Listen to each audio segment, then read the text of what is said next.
I said, okay, it's relatively simple, pretty easy. I said, okay, so I got to go to take the content assessment part, which was middle school at the time.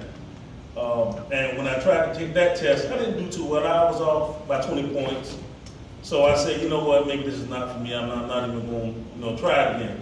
And somebody else came along and said, you really ought to get into teaching. They really need black men in the system. Right now, it's not enough of them. Yeah. And I said, you know what, I'll try to get at the elementary level. So I did the early basic childhood education content assessment. And I took that test and same result, didn't pass it. And so I said, you know what, God, why are you trying to put me in this field when I don't even want to be here? I don't want to do this here because obviously I'm a failure at it. And then God put another person in my path. An old college friend of mine, Patrick Williams, came along and said, you know what, Fred, hey, they have these openings out here at Board of Education. I said, Pat, I'm done with Board of Education. I'm not trying to do that. I ain't trying to teach. I ain't trying to do that. He said, well, no, I'm not trying to get you to teach. But they got an opening for a computer position now. I said, really? I said, okay. I took a look at it. I saw there's a few positions that they applied for. I said, I'll apply for one of them, the junior analyst position. He said, man, why don't you apply for all of them? Shoot, you qualify for all those positions there. I don't see why they wouldn't select you for any one of them. And I said, well, Pat, I don't know. I said, those positions there, I may not, know how to do. I don't feel comfortable doing those.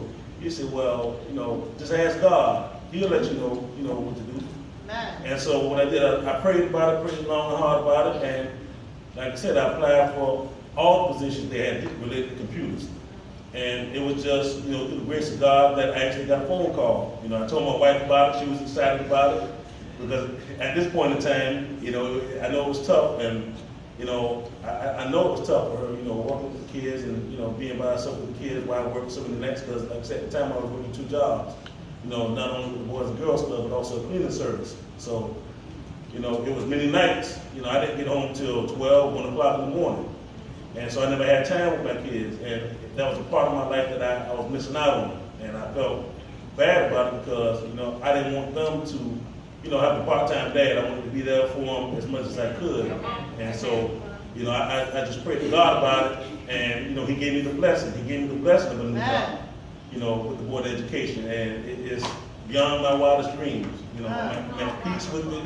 I'm thankful for it. I thank God every day for it. Amen. Because, without, Him, guiding me and directing me in that path, I probably wouldn't have been there. I probably would still been at the Boys and Girls Club, still sitting there wondering, what am I going to do with myself? What am I going to do with my career? What the case may be. So I do thank God for that. Now,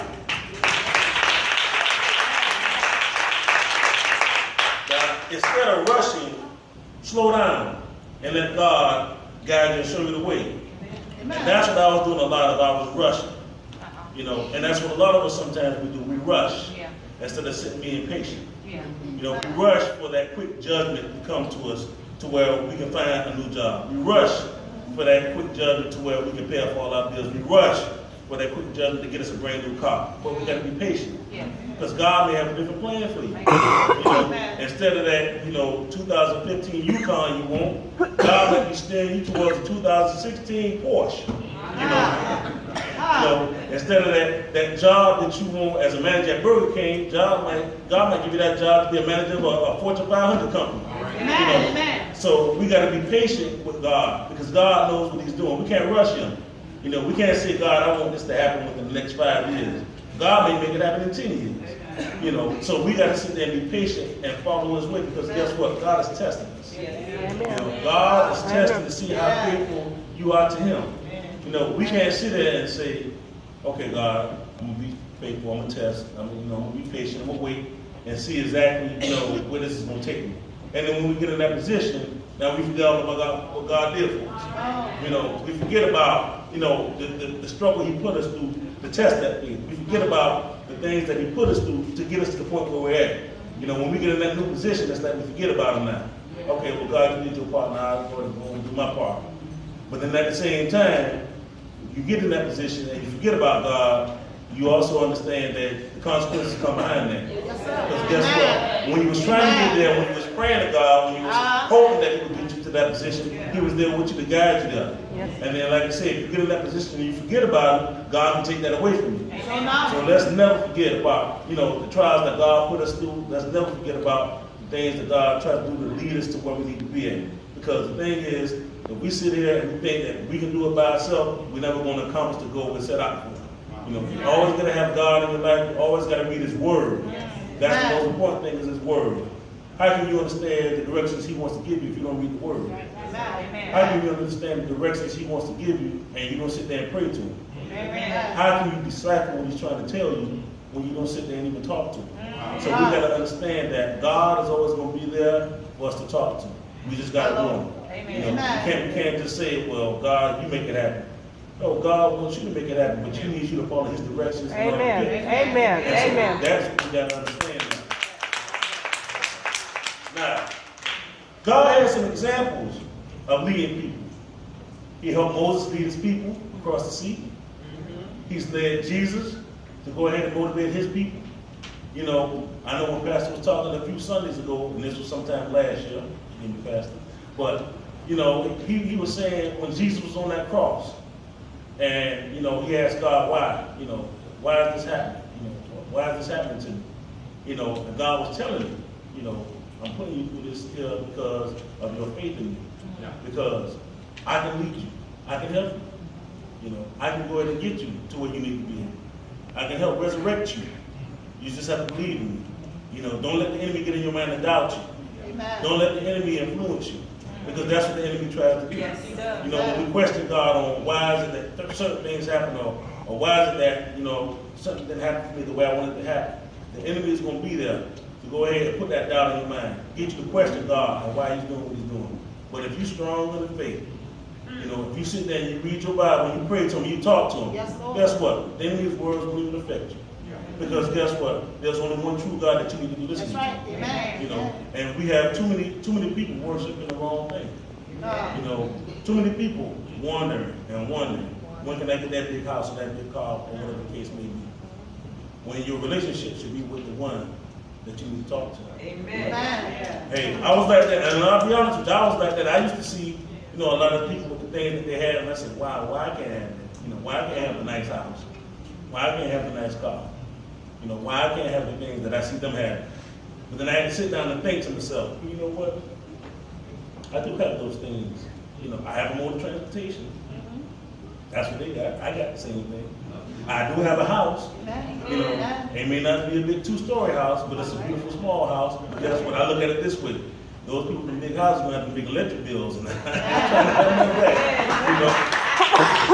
Those people with those nice fancy cars, they want to put more money into that maintenance to those cars. That's it. I don't need all that. And then I say to myself and look at, I do have something, that's more precious to me. And that's a wife, 2 beautiful kids.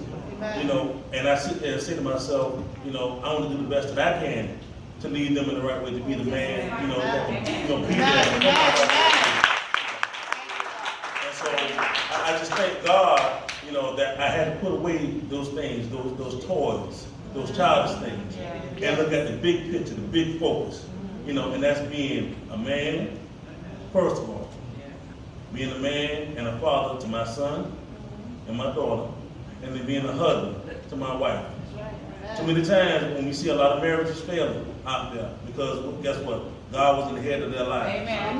God was in the head of them. And we got a lot of people that, in marriages that, they don't be married for long.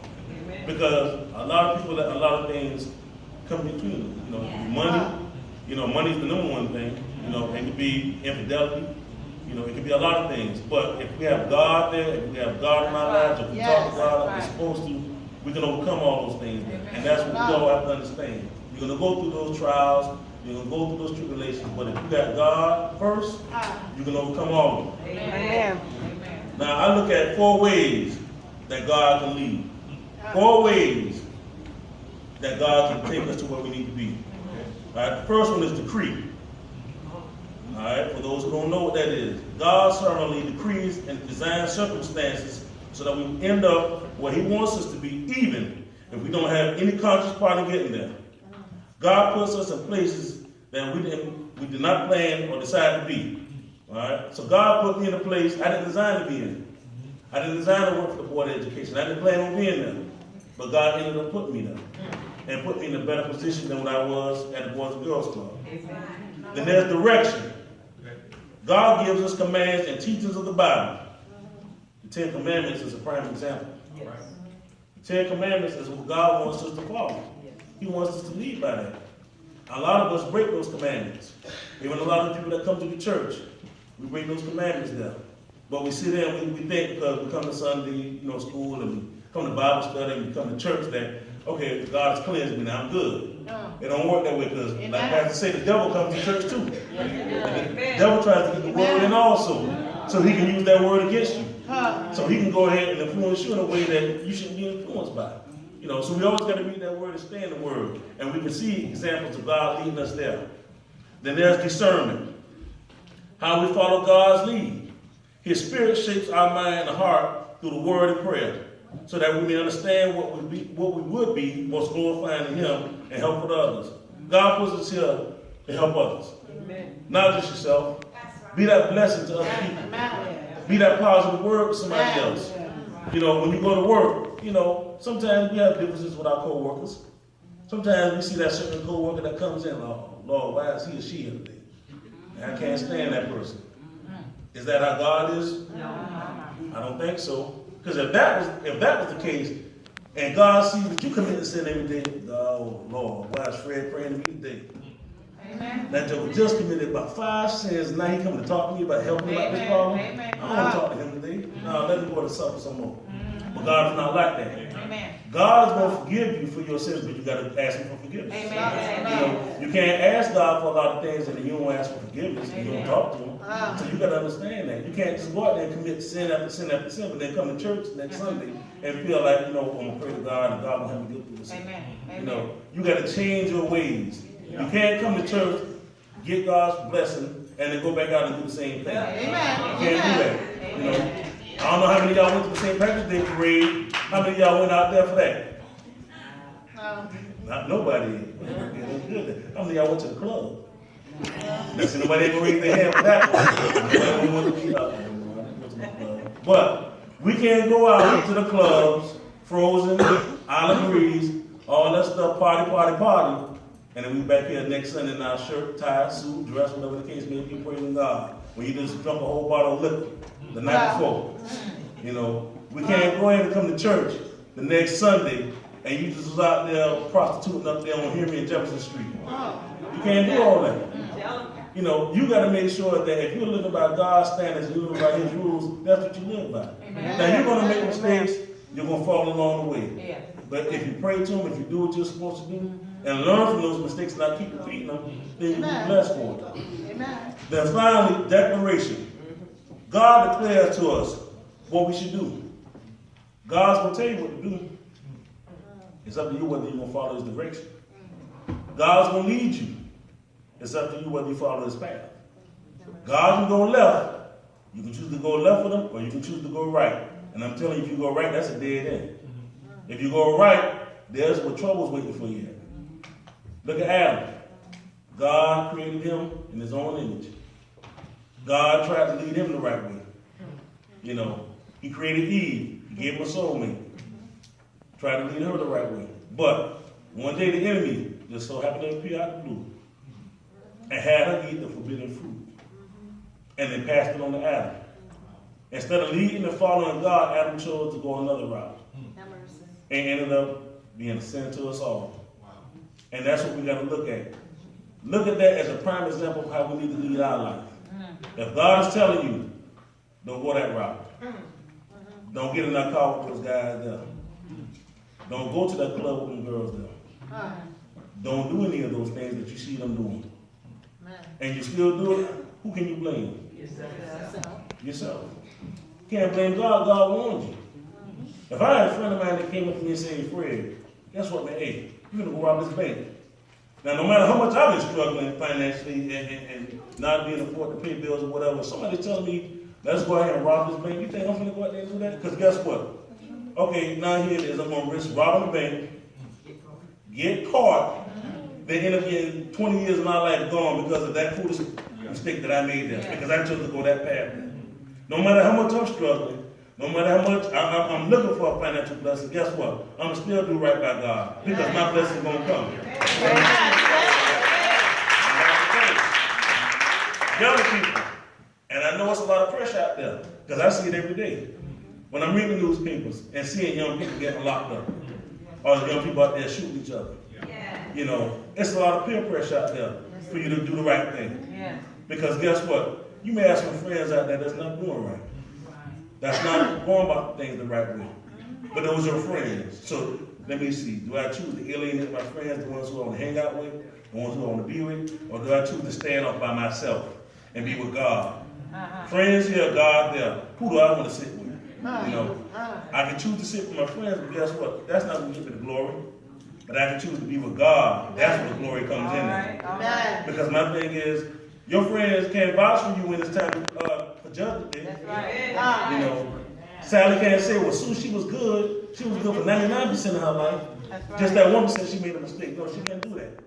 Because when judgment comes, God is going to judge you based off of what you've done in this earthly world. You know, no matter, you know, what you may say or what you may do, God is going to judge you based off of what you've done.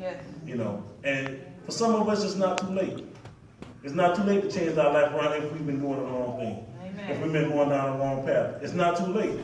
The thing is, do you choose to follow that route, the right way, or do you choose to continue down that wrong path and end up in that dead end? I've had a lot of friends that I've come up with that have gone down the wrong path, and some of them are dead and gone. And I've had some friends that chose to go around the right path and doing wonderful and great things. I choose to go down that path because I want to be successful. You know, my coach used to tell me in football, when it's all said and done, what you going to be known for? Are you going to be known for as that great guy that was an inspiration to the kids, that was inspiration to other people? Or are you going to be that guy that's dead and gone or locked up, that's going to be an embarrassment to your family because you chose not to do the right thing?